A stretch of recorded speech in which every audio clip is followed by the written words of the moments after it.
Assalamualaikum warahmatullahi wabarakatuh. Halo semuanya, bertemu lagi dengan Kak Fauzia.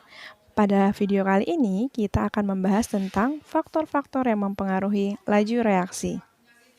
Selamat menyaksikan.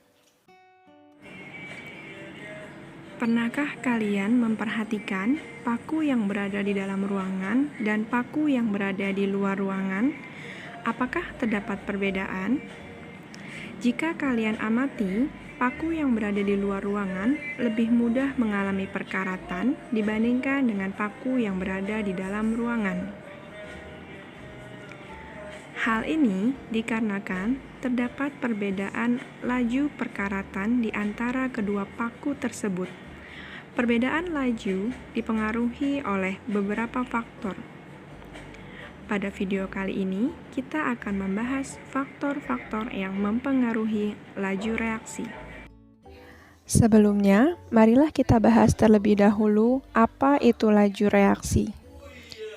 Laju reaksi adalah kecepatan berkurangnya konsentrasi pereaksi atau bertambahnya jumlah hasil pereaksi tiap satuan waktu. Jika P adalah pereaksi dan Q adalah hasil reaksi, maka konsentrasi P akan berkurang terhadap satuan waktu dan konsentrasi Q akan bertambah terhadap satuan waktu, sehingga diperoleh perumusan sebagai berikut. Tanda minus menandakan konsentrasi berkurang, sedangkan tanda plus menandakan konsentrasi bertambah, dan delta T adalah waktu yang diperlukan selama reaksi berlangsung.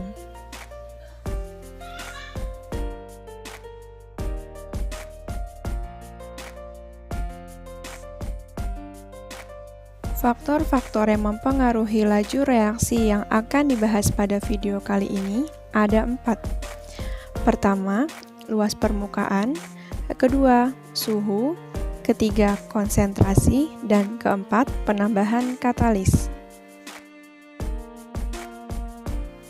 Faktor pertama adalah luas permukaan. Coba kalian perhatikan ilustrasi pada video. Terdapat 3 buah gelas berisi air yang kemudian dimasukkan gula dengan massa yang sama. Pada gelas A dimasukkan gula merah dengan ukuran bongkahan, pada gelas B berukuran butiran, dan pada gelas C berukuran kepingan. Menurutmu, manakah yang akan larut lebih cepat? Ternyata, gula pada gelas B lebih cepat larut dibandingkan gelas yang lain.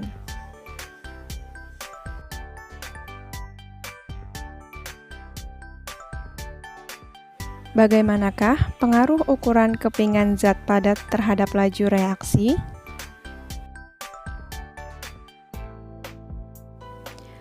Semakin kecil ukuran partikel, maka luas permukaan bidang sentuh akan semakin luas, dan laju reaksi akan semakin cepat.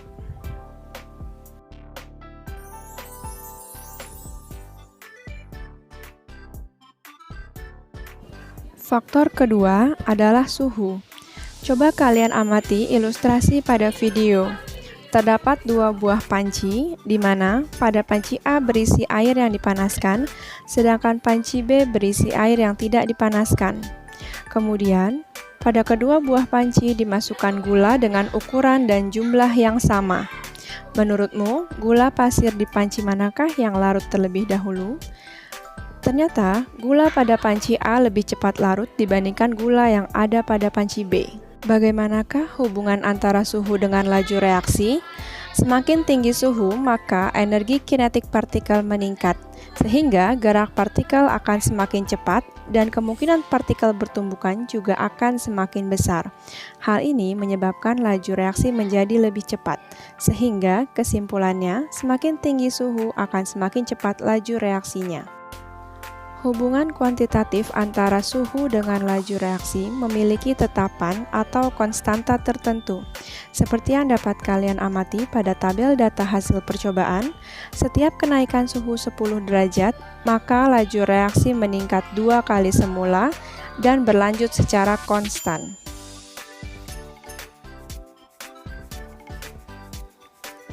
Faktor ketiga yang mempengaruhi laju reaksi adalah konsentrasi.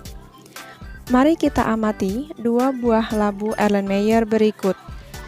Pada labu Erlenmeyer A berisi larutan asam klorida dengan konsentrasi 0,5 molar dan labu Erlenmeyer B berisi larutan asam klorida dengan konsentrasi 1 molar. Menurutmu, labu manakah yang lebih cepat bereaksi? Sebelum membahas ini, kita harus memahami dulu bahwa reaksi kimia terjadi karena energi dari hasil tumbukan melebihi energi aktivasinya. Semakin besar konsentrasi, maka jumlah partikel semakin banyak, sehingga kemungkinan terjadi tumbukan sangat besar. Hal ini menyebabkan laju reaksi menjadi semakin cepat. Seperti halnya kendaraan yang berada pada jalanan yang sepi, maka peluang terjadinya tumbukan akan semakin kecil, sedangkan pada jalanan yang padat, peluang terjadinya tumbukan satu sama lain akan semakin besar. Hal inilah yang menyebabkan labu Erlenmeyer B akan bereaksi lebih cepat dibandingkan labu Erlenmeyer A. Maka, dapat disimpulkan, semakin besar konsentrasi, semakin pekat suatu larutan, dan semakin banyak jumlah partikelnya, sehingga semakin besar peluang terjadinya tumbukan, menyebabkan laju reaksi berlangsung lebih cepat. Faktor keempat, yaitu katalis. Saat kita mengkonsumsi nasi, maka karbohidrat yang ada pada nasi akan dicerna di lambung oleh enzim maltase. Enzim inilah yang akan mempercepat laju reaksi dan disebut sebagai katalis.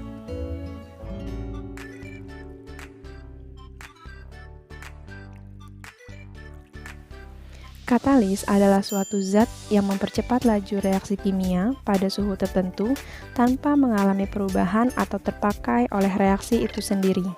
Katalis bekerja dengan cara menurunkan energi aktivasi sehingga laju reaksi berlangsung lebih cepat. Katalis terbagi menjadi dua, yaitu katalis homogen dan katalis heterogen. Katalis homogen adalah katalis yang berada dalam fase yang sama dengan reaktan. Biasanya, katalis homogen berwujud cair atau gas. Contoh katalis homogen yaitu H2SO4, NaOH, dan KOH. Sedangkan untuk katalis heterogen, yaitu katalis dan reaktan berada dalam fase yang berbeda. Biasanya, katalis heterogen berwujud padat. Contohnya yaitu logam nikel dan platina. Penambahan katalis berdampak pada penurunnya energi aktivasi. Kondisi ini mengakibatkan tumbukan efektif menjadi lebih sering terjadi.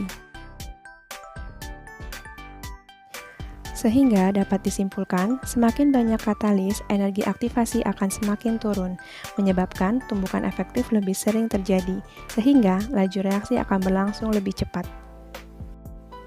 Untuk lebih memahami faktor-faktor yang mempengaruhi laju reaksi, mari perhatikan soal-soal berikut.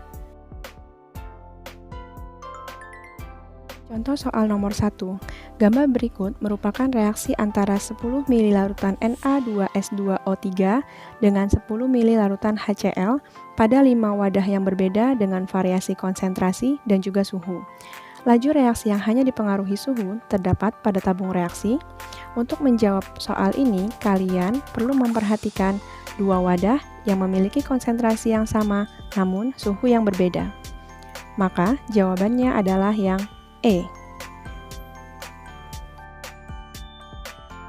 Contoh soal nomor 2. Perhatikan data hasil percobaan untuk reaksi P tambah Q. Berdasarkan data percobaan 2 dan 4, faktor yang mempengaruhi kecepatan laju reaksi adalah, maka kita perlu memperhatikan percobaan 2 dan 4. Percobaan ini keduanya dilakukan pada suhu 28 derajat Celcius, sedangkan konsentrasinya berbeda, sehingga jawabannya adalah konsentrasi. Soal nomor 3, perhatikan gambar berikut. Laju reaksi yang hanya dipengaruhi oleh suhu dan luas permukaan ditunjukkan oleh Erlenmeyer. Untuk menjawab soal ini, maka kita perlu perhatikan dua buah Erlenmeyer dengan variasi suhu dan juga luas permukaan. Hal ini terdapat pada Erlenmeyer nomor 4 dan juga nomor 5.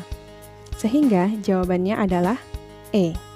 Oke, cukup sampai di sini untuk materi faktor laju reaksinya. Terima kasih telah menyaksikan video ini dan sampai bertemu di video selanjutnya. Assalamualaikum warahmatullahi wabarakatuh.